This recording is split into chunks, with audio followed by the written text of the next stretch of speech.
देश के महान स्वतंत्रता सेनानी और आज़ाद हिंद फौज के संस्थापक नेताजी सुभाष चंद्र बोस की जयंती से पहले सरकार ने एक बड़ा फैसला लिया है। भारत सरकार ने नेताजी सुभाष चंद्र बोस के जन्मदिन 23 जनवरी को पराक्रम दिवस के तौर पर मनाने का फैसला किया है। इस साल सुभाष चंद्र बोस की 125वीं जयंती वर्ष की शुरुआत 23 जनवरी को उनके जन्मदिन से होगी। भारत सरकार 19 जनवरी को और 23 जनवरी को नेताजी की जयंती है। सरकार के इस फैसले को पश्चिम बंगाल के चुनाव से जोड़ा जा रहा है। यह निर्णय पश्चिम बंगाल चुनाव के मद्देनजर महत्वपूर्ण माना जा रहा है। तो देख लेते हैं भारत सरकार का गजट। दोस्तों, यह है भारत सरकार का राजपत्र, द गजट ऑफ इंडिया या भारत का राजपत्र। भारत सरकार के जो भी महत्वपूर्ण आदेश निर्देश होते हैं वो इस राजपत्र में छपते हैं। तो आज अपन देखते हैं ये राजपत्र नई दिल्ली से 19 जनवरी 2021 को प्रकाशित हुई है। ये गजट 19 जनवरी 2021 का है। इसमें क्या लिखा है? जहां भारत के लोग नेताजी सुभाष चंद्र बोस की 125वीं जयंती वर्ष में इस महान राष्ट्र के लिए उनके अतुल्य योगदान को याद करते हैं और जहां भारत सरकार ने नेताजी सुभाष चंद्र बोस की 125वीं जयंती वर्ष को 23 जनवरी 2021 से प्रारंभ करने का निर्णय लिया है ताकि राष्ट्रीय और अंतर्राष्ट्रीय स्तर पर उनका सत्कार किया जा सके। तदनुसार नेताजी का अदम्य भावना और राष्ट्र के लिए उनके निस्वार्थ सेवा के सम्मान में और उनको याद रखने के लिए भारत सरकार हर साल 23 जनवरी को उनके जन्मदिन को पराक्रम दिवस के रूप में मनाने का फैसला किया है। इस देश के लोगों, विशेषकर युवाओं को विपत्ति का सामना करने के लिए नेताजी के जीवन से प्रेरणा मिलेगी और उनमें देशभक्ति और साहस की भावना समाहित होगी। ठीक है, तो ये निरुपमा कोतूर संयुक्त सचिव है, उनके द्वारा ये अधिसूचना जारी की गई है। यानी नेताजी सुभाष चंद्र बोस के जन्मदिन को अब पराक्रम दिवस के रूप में मनाया जाएगा। और ये पराक्रम दिवस कब मनाया जाएगा? 23 जनवरी को।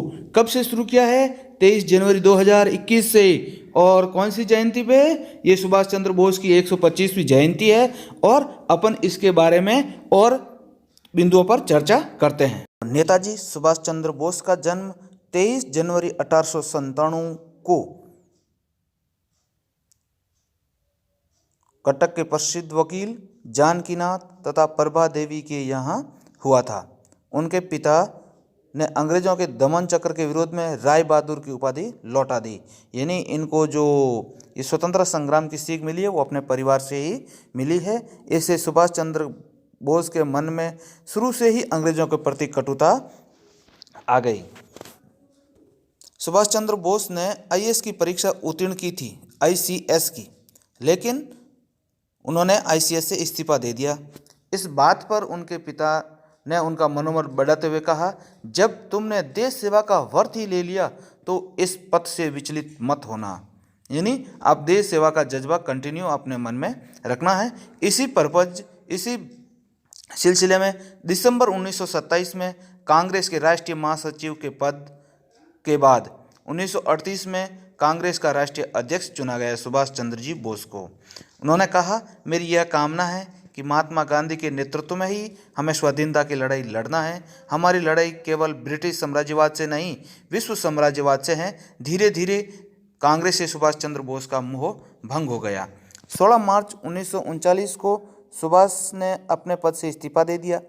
सुभाष जी ने आज़ादी के आंदोलन को एक नई राह देते हुए युवाओं को संगठित करने का प्रयास पूरी निष्ठा से शुरू किया।